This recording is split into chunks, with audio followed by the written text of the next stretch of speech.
चलिए आज से हम लोग 20 क्वेश्चन का सेट लगाते हैं केमिस्ट्री में। आप कितना पढ़े हैं इसको लगाकर आप देखिएगा आपका स्कोर कितना तक जा रहा है। और हर एक सप्ताह में हम यह निष्कर्ष निकाले हैं कि 20-20 क्वेश्चन का सेट आपको दिया जाएगा। और ये रहा स्क्रीन पर आपका क्वेश्चन। चलिए देखते हैं किस प्रकार से ये होता है, कैसे क्या है ये, आइए देखते हैं। देखिएगा पहला स्क्रीन पर आपका क्वेश्चन क्या मिल रहा है। यहाँ क्वेश्चन आप पढ़िएगा तो फर्स्ट में आपका क्वेश्चन क्या मिल रहा है। यहाँ देखिए कि देखिएगा 1 नंबर में यहाँ क्वेश्चन है, निम्नलिखित में अक्रिस्टलीय ठोस कौन है। तो आप पढ़े होंगे 12th का ये है, आप पढ़े होंगे 12th में, तो आसानी से आप इसको बना लीजिएगा। 4 ऑप्शन दिया है, P4O10, P4 यानी फॉस्फेट का ये सब ग्रुप है, ग्रेफाइट और प्लास्टिक। तो जाहिर सी बात है, सब जानते हैं कि अक्रिस्टलीय जो रावेदार के रूप में नहीं होता है, बेरावेदार भी कहा जाता है।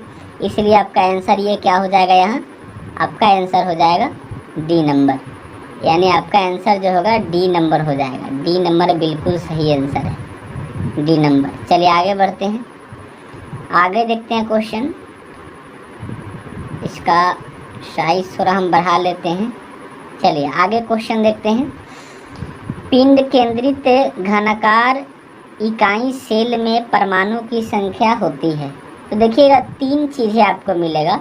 एक पहले क्या मिलेगा आपको, एक मिलेगा आपको SCC यानी S और C और एक मिलेगा आपको BCC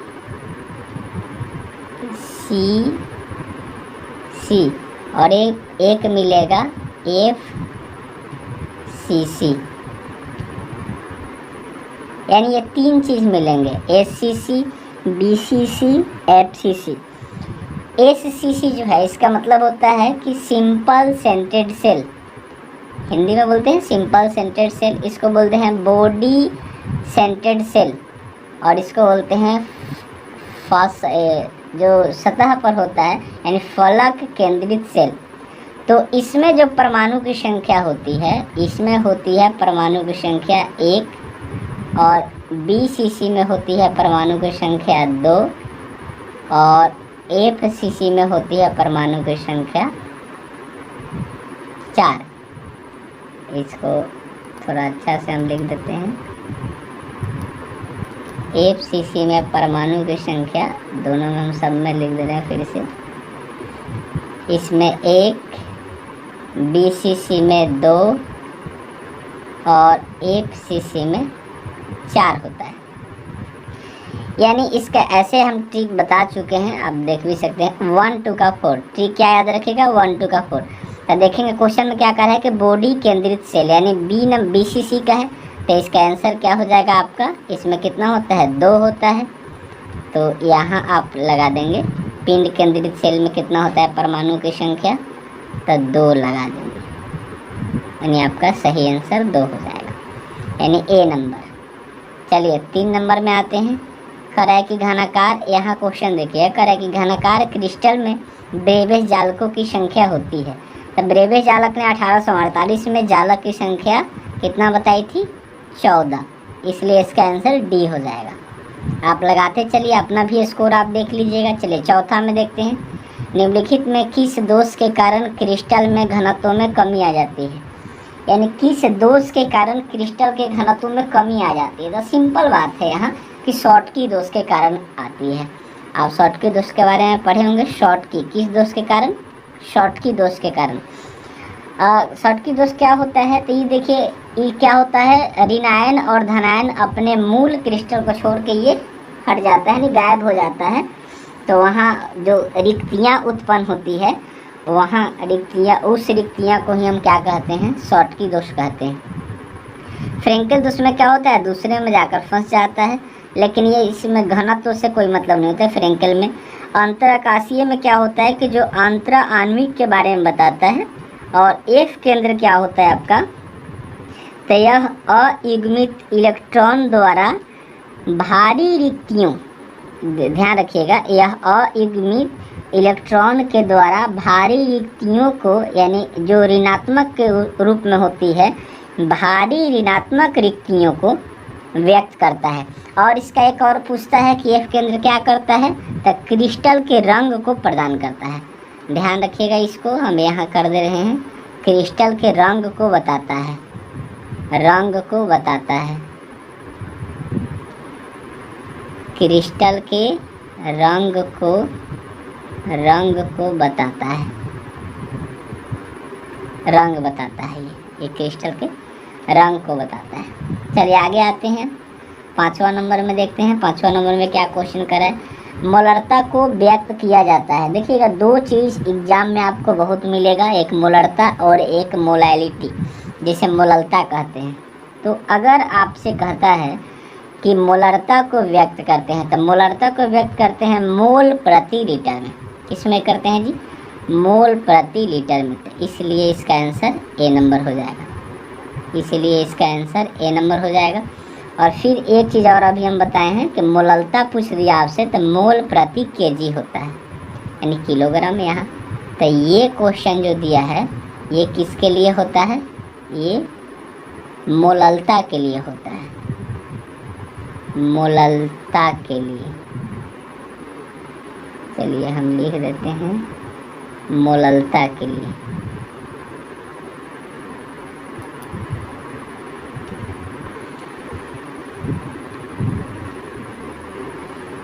मोललता के लिए होता है, ये ध्यान रखिएगा थोड़ा। मोललता के लिए, अमोलरता के लिए, दो चीज़ होता है। ये मोललता के लिए होता है और ये मोलरता के लिए होता है। इकाई कहते हैं उसको। इसमें कह रहे कि यदि विलायक के 1000 ग्राम में ग्लूकोज का 18 ग्राम उपस्थित है तो घोल कहा जाता है। तो ये सिंपली आपको खाली ध्यान रखना है, 0.1 मोललता में व्यक्त होता है। यहाँ आगे क्या करें, 7 नंबर में किसी तनु घोल का अनुसंख्या गुणधर्म निर्भर करता है। देखिएगा, इसमें कह रहा है कि किस पर निर्भर करता है, तो सिंपल ध्यान रखना है, बिल्ले के कणों की संख्या पर, बिल्ले के कणों की संख्या पर ये निर्भर करता है। सी आंसर हो जाएगा इसका।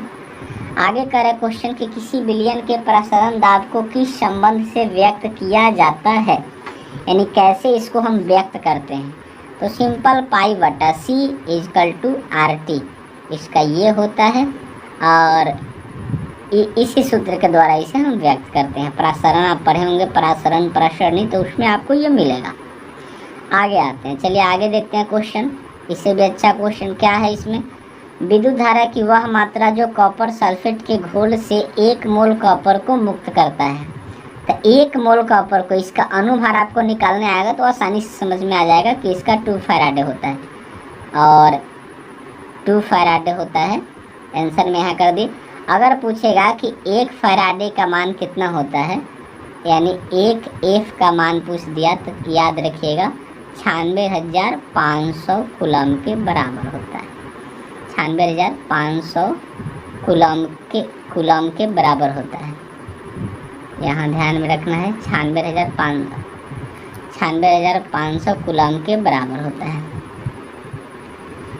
चलिए आगे आते हैं, आगे देख लेते हैं आगे क्या कर रहा है इसमें। 10 नंबर में फैराडे के विद्युत विच्छेदन के प्रथम नियम को व्यक्त करने के लिए निम्नलिखित में कौन सही है। माइकल फैराडे ने 2 नियम दिया था, केमिस्ट्री में आप पढ़े होंगे। उस 2 नियम में एक का फार्मूला था M इक्वल टू ZCT और दूसरा का फार्मूला था X/Y इक्वल टू E1/E2। तो ये आपका आंसर हो जाएगा। ये पहला का हो गया।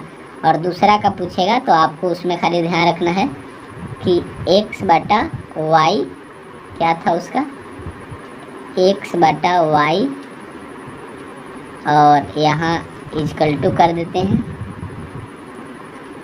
यानी बराबर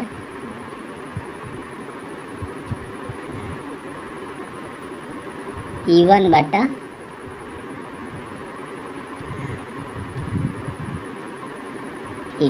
ये एक फार्मूला था, ये दूसरा फार्मूला था ये, और ये पहला का था। चलिए आगे आ जाते हैं इसमें। 11 नंबर में किसी भी विलयन की सांद्रता घटने के साथ निम्नलिखित में क्या परिवर्तित होता है, यानी जब सुंदरता घटता है तो क्या होता है जी, तब मोलर चालकता बढ़ जाती है। ध्यान रखिएगा, जब सुंदरता घटता है तो मोलर चालकता बढ़ जाती है। 12 में करेक्ट निम्नलिखित में कौन प्राथमिक सेल नहीं है। बैटरी दो प्रकार की होती है, सब जानते हैं। तो लेक लॉज जो है ये यहाँ देखिए लेक लॉज जो लिखा हुआ है, गैल्वेनी जो लिखा हुआ है, मरकरी, ये सब एक में आते हैं। लेकिन लेड संचायक जो है ना, ये द्वितीयक, लेड संचायक जो है ये द्वितीयक सेल कहलाता है। लेड संचायक जो है ये द्वितीयक सेल कहलाता है। कौन सा सेल? द्वितीयक सेल कहलाता है। तो लेड संचायक आपका सही उत्तर हो जाएगा, बिल्कुल सही उत्तर लेड संचायक। इसको अच्छा से कर देते हैं, लेड संचायक। चलिए 13 नंबर में आ जाते हैं। निम्नलिखित में कौन कारक अभिक्रिया दर को प्रभावित करता है। तो देखिएगा, अभिक्रिया को आपको बताए थे हम कि ताप में प्रभावित होता है और दाब के द्वारा भी होता है, सांद्रण के द्वारा भी होता है। तो इसलिए इसका आंसर हो जाएगा डी नंबर, यानी सभी से प्रभावित होता है। आगे इसमें देखिए क्या करा है, शून्य कोटि अभिक्रिया के लिए स्थिरांक की इकाई तो निकालने के लिए बता चुके हैं हम। इसका सीधा सीधा क्या होता है, इसका समय का 1, यानी इसका 1 हो जाता है। ए नंबर जो कह रहा है मोल लीटर प्रति, तो ये द्वितीय का हो जाता है, यानी द्वितीयक का ये हो जाता है, द्वितीयक कोटि का हो जाता है। ये कुछ नहीं होता ऐसे, बस इतना है।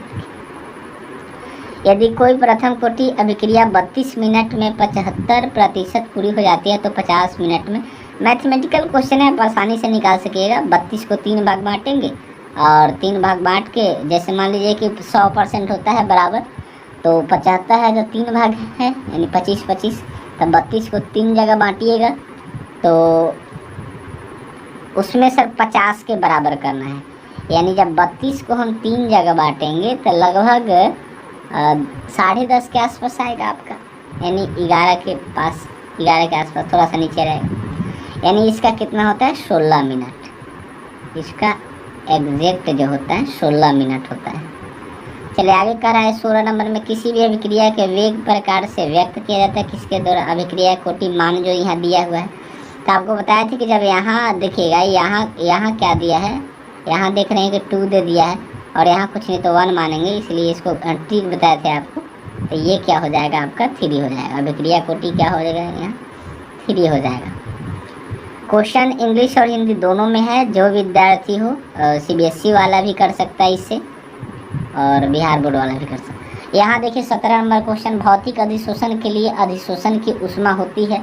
तो भौतिक अधिशोषण आप पढ़े होंगे 20 से लेके 40 तक होता है, और ये 40 से जो दे रहा है, ये आपका जो दे रहा है 40 से 400, ये केमिकल के लिए होता है। ये किसके लिए होता है, केमिकल के लिए, केमिकल के लिए, यानी ये रासायनिक के लिए होता है। तो इसमें ध्यान रखिएगा। 18 नंबर का है कि जो पदार्थ जल का पृष्ठ तनाव कम कर देता है वो क्या कहलाता है। तो ऐसे साबुनीकरण विधि आप लोग पढ़े होंगे, तो वो क्या करता है, पृष्ठीय सक्रियता कारक होता है जिसके कारण ये कम कर देता है। 19 नंबर का है कि निम्नलिखित में कौन जल में कोलाइडी विलयन का निर्माण करता है।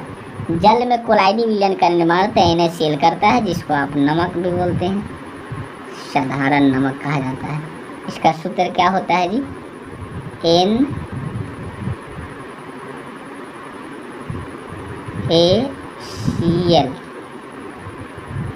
NaCl, यही सूत्र होता है इसका। आगे इसमें क्या कर रहा है, 20वां लास्ट क्वेश्चन है, 20 नंबर। देखिए इसमें क्या कर रहा है, निम्नलिखित में कौन पायसी कारक है। पायसी कारक के मतलब कि जैसे दूध भी आ जाता है जिसमें वाष्य पाया जाता है, यानी इमल्सिफायर पाया जाता है इसमें, तो ये आपका तेल हो जाता है। कौन हो जाता है, तेल हो जाता है। आज हम लोग 20 क्वेश्चन को बड़ी इजीली से लगाए हैं, बहुत ही अच्छा आपको लगा होगा। कोई दिक्कत अगर हुआ होगा तो आप कमेंट में बताइए क्या दिक्कत है, और अगर ये लगा आपको समझ में आया तो आप दूसरे तक शेयर करिए इसे, और दूसरे को ही बताइए, अपने साथी को ही बताइए। बहुत अच्छा ये क्वेश्चन था, और ऐसे ही करके हम प्रयास करेंगे धीरे धीरे आगे करने का। तो फिर मिलते हैं अगले वीडियो में, तब तक के लिए जय हिंद।